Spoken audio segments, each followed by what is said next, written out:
Welcome to the deep dive. Today we are tearing into a really critical class of pharmaceuticals. We're talking about the ones that basically slam the brakes on your body's relaxation mode. That's right, the cholinergic blockers. Yeah, or anticholinergics, parasympatholytics. They Yeah, seem to have a lot of names. they do. And our mission today really is clarity because these drugs, they're everywhere in medicine, but their effects are so widespread, so systemic, it gets complicated fast. Okay. So we're going to walk through how they work, the risks, the crucial nursing insights.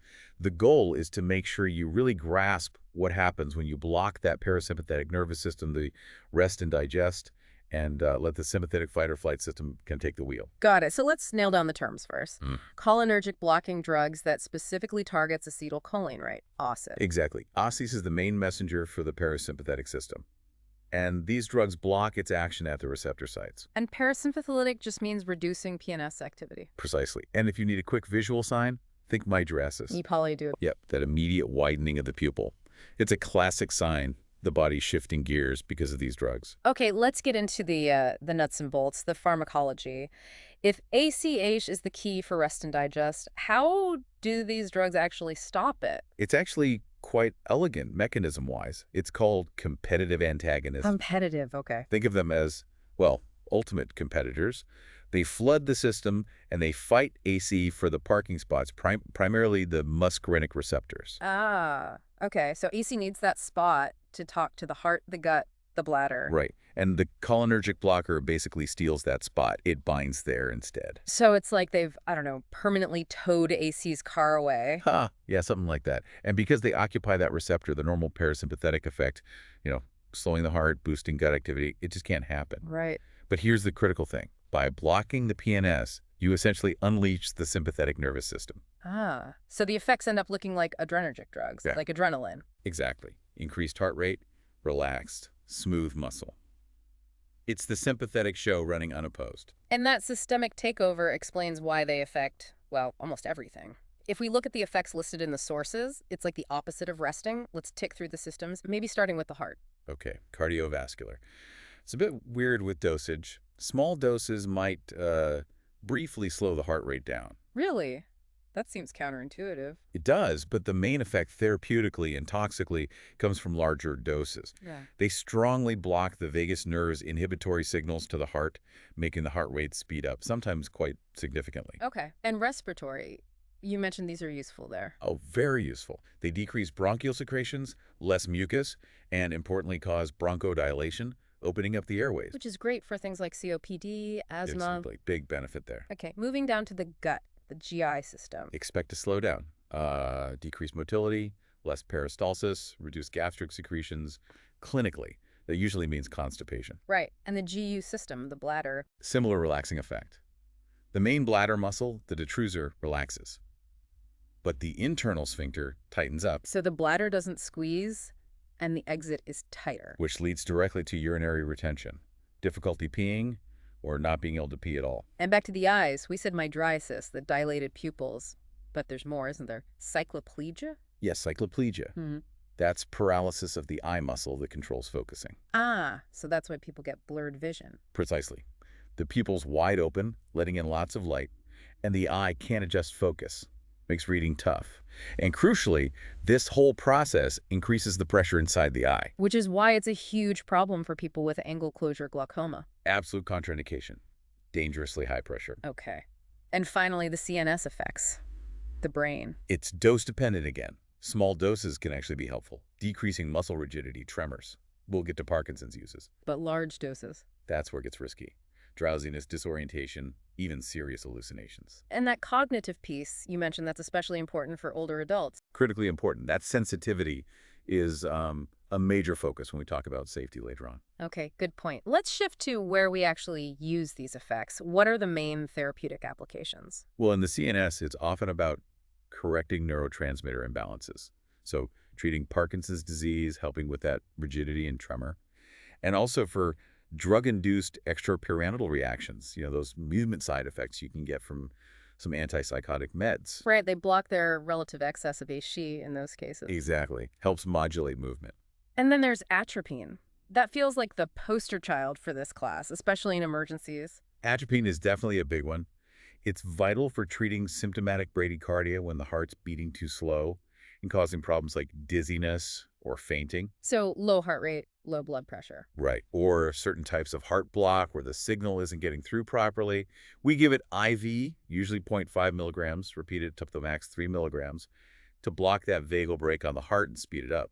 That sounds like a fine line to walk, though. Isn't there a risk of pushing the heart too fast into a bad rhythm? Absolutely, that's the challenge. Atropine has what we call a low therapeutic index. Meaning the gap between a helpful dose and a harmful dose is small. Very small. So continuous ECG monitoring is essential. You're trying to nudge the heart rate up, but overshoot is a real danger. You could trigger serious dysrhythmias or toxicity. Okay. Beyond the heart, you mentioned respiratory uses too, and pre-op. Yes. Preoperatively, they're great for drying things up.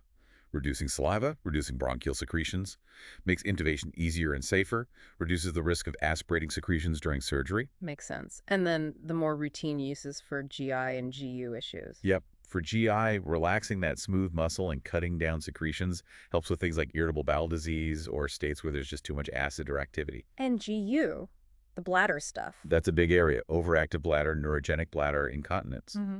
These drugs help the bladder relax and hold more urine before you get that urgent need to go. Let's talk specifics. We have natural ones like atropine, scopolamine, and then synthetic ones. Right, natural alkaloids from plants, and then synthetic or semi-synthetic versions like glycopyrrolate, oxybutynin, tolterodine. The synthetics often aim for maybe fewer side effects. So atropine, we covered the cardiac uses, antidote for nerve agent type poisoning, but who absolutely shouldn't get it? Key contraindications. Yeah. Definitely angle closure glaucoma, like we said. Also, any kind of obstruction in the GI or GU tract. Think severe constipation, paralytic ileus, or really importantly for older men, BPH, benign prostatic hyperplasia. The enlarged prostate. We'll come back to that. What about scopolamine, the motion sickness patch? That's its claim to fame. It's probably the most potent for preventing motion sickness. You put the patch behind your ear, usually 12 hours before travel, change it every 3 days. But it has a bit of a reputation, doesn't it? CNS effects. It does. It's very lipid soluble, meaning it gets into the brain easily. So sedation, confusion, even delirium are more common with scopolamine compared to some others. It's also used, sometimes controversially, in palliative care to reduce those respiratory secretions, the death rattle at the end of life. Okay. And glycopyrrolate. Primarily used preoperatively, like we discussed, to reduce secretions in the airway and GI tract. And then the bladder drugs, oxybutynin, tolterodine. Right, those are mainly for overactive bladder. What's interesting is the development drugs like tolterodine and newer ones were designed to be more selective. Selective for the bladder. Yeah, they target the muscarinic receptors on the bladder more specifically than, say, the receptors in your salivary glands. Meaning less dry mouth. Exactly. Dry mouth is often the biggest complaint with older anticholinergics for bladder issues. These newer ones can reduce that side effect significantly, which is a huge win for patients sticking with the therapy. Okay, that flows right into safety. Before anyone gets one of these drugs, what are the absolute must checks? Got to screen carefully. Known drug allergy, obviously. Acute asthma, because while they cause bronchodilation, they can sometimes worsen an acute attack initially. Angle closure glaucoma. Myasthenia gravis, they can worsen muscle weakness. And, like we touched on, any existing GI or GU obstruction. Let's drill down on that obstruction risk. Why is BPH, the enlarged prostate, such a definite no? Okay, think about it. With BPH, the prostate is already squeezing the urethra, making urination difficult. Right. Now you give an anticholinergic, it relaxes the bladder wall so it doesn't contract strongly, and it tightens the internal sphincter at the bladder outlet. Double whammy. Precisely. You're making it harder to squeeze urine out, and you're tightening the tap. It almost guarantees worsening obstruction, often leading to acute urinary retention, a medical emergency where the person suddenly can't pee at all and needs a catheter. You're essentially trapping urine in the bladder. Okay, that paints a very clear picture. Now, adverse effects. There's a handy mnemonic mentioned in the source, isn't there? Ah, yes. The classic one for the peripheral effects. It really helps you remember the main side effects. Can't see, can't pee, can't spit, can't sheet. Okay, break that down. Can't see, that's the blurred vision from the mydriasis encyclopedia.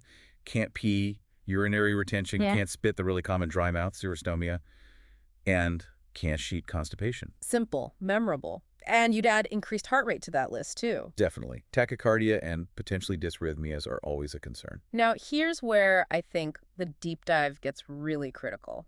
Older adults, you flagged this earlier, there's serious evidence about long-term risks. This is probably one of the most crucial takeaways, especially for anyone caring for older patients. They are incredibly sensitive to the CNS effects. Confusion, cognitive impairment, delirium. These happen much more frequently. And falls. Yes, a significantly increased risk of falls, partly due to the blurred vision, maybe some dizziness or sedation, disorientation. It's such a known risk that anticholinergics are prominently listed on the Beers criteria. Which flags potentially inappropriate medications for older adults. Exactly, it's a major red flag. And the source material connects long-term use to dementia. That sounds alarming. It is, and the evidence is concerning. The source points to studies showing high cumulative use, meaning taking these drugs regularly for, say, 3 years or more, is linked to a substantially higher risk of developing dementia later on. We're talking around a 54% higher risk. Wow, 54%. That's not insignificant. Not at all. This isn't just a minor theoretical risk. It points towards a potential long-term neurocognitive danger with prolonged exposure.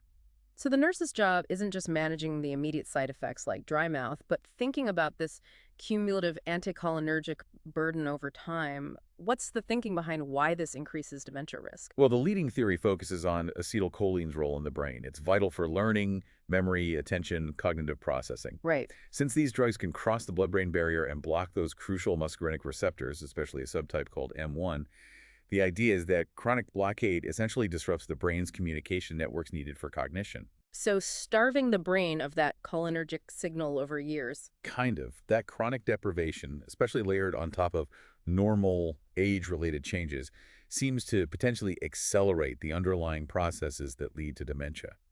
It really underscores why we need to be so careful. Lowest effective dose, shortest possible duration, especially in anyone over 65.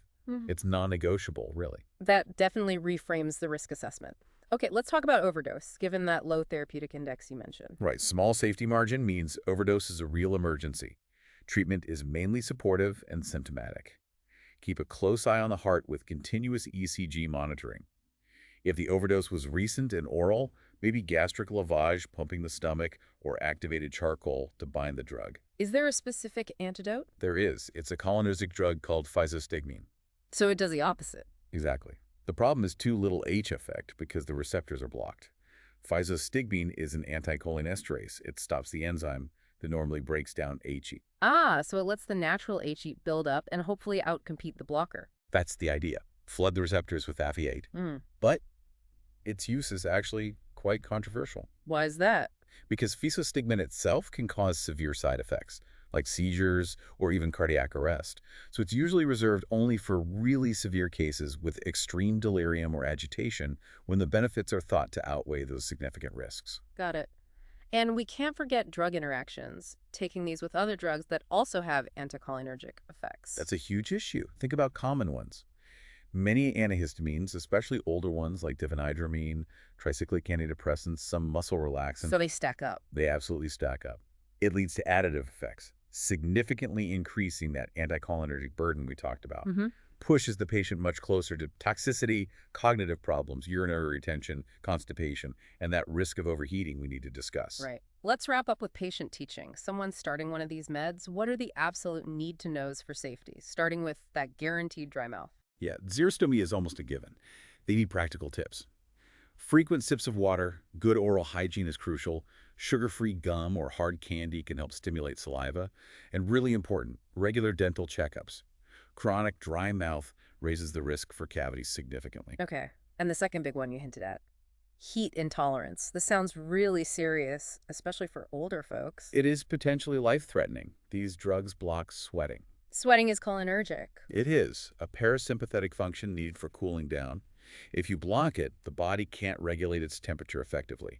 Risk of hyperthermia, heat exhaustion, even heat stroke goes way up. So the advice is? Avoid hot weather, hot tubs, saunas, strenuous exercise in the heat. Stay in air conditioning if possible during hot spells. Older adults are particularly vulnerable here. Okay. And vision and just general administration tips? Definitely wear sunglasses. The dilated pupils make eyes very sensitive to light. And a big one, avoid driving or operating machinery if they feel drowsy or have blurred vision. Safety first. And for specific drugs like the scopolamine patch? All right, remind them to apply it behind the ear Rotate sites with each new patch to avoid skin irritation. Put it on about 12 hours before needed for travel, and change it every 3 days. For something like oxybutynin, timing with meals might matter. Usually take it an hour before or 2 hours after eating. This has been incredibly thorough. A really powerful but definitely risky class of It drugs. really is. Yeah. So, to kind of boil it down, Mm. cholinergic blockers compete with HE at muscarinic receptors.